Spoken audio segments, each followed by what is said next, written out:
But I hope you'll go online and look at the full agenda that she outlined earlier this week. So thank you for your question. Thank you. Oh gosh, yes. In the backward hat. Oh, good afternoon, Mrs. Clinton. I'm very happy to have the opportunity to be here. Chelsea. Oh, I have too much respect. I have too much respect to not be able to do that. But brief question. So this summer, the DEA was looking to reschedule the class of marijuana, specifically in regards to medical marijuana, so institutions could do more research on it. And as many anecdotes have seen, how many children, specifically with epilepsy, have dealt with the effects of CBD.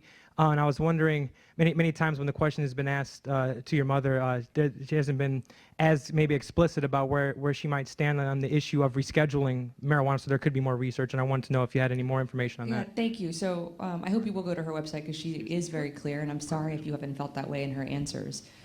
She absolutely supports more research.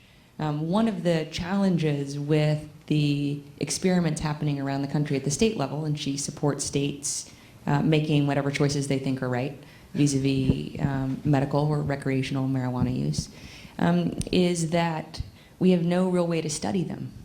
So although anecdotally we have lots of evidence in the area you talked about, in epilepsy, but also in autism, in stimulating appetite for people who are on intensive chemotherapy regimens, for people who have non-epilepsy seizure disorders and challenges.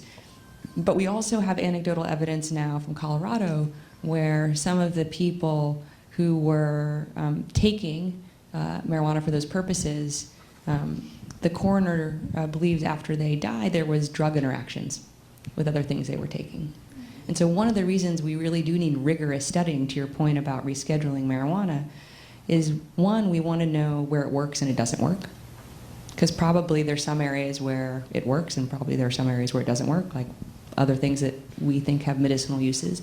But two, one of the reasons the FDA has such rigorous testing, and one of the reasons our FDA approval process is the gold standard for the world, is the rigorous study of how new proposed drugs interact with drugs that are already on the market, both prescription drugs and over-the-counter drugs. It's why if any of us get a prescription, there are all of those like, be careful. It's often like, don't use heavy machinery or drive or don't drink alcohol. But sometimes they're really explicit instructions.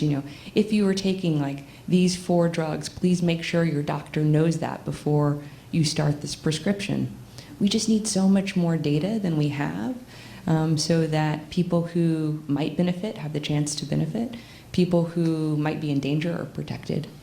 So absolutely, my mom strongly supports the need for more rigorous study and then subjecting it, as we do kind of everything else that might have a medicinal purpose, to FDA approval, scrutiny, and ultimately regulation. Yeah, thank you for your question. Yes, sir. 2 things. One, Sally, thank you for coming to Youngstown. And you're just as beautiful now as you have ever been. Thank you.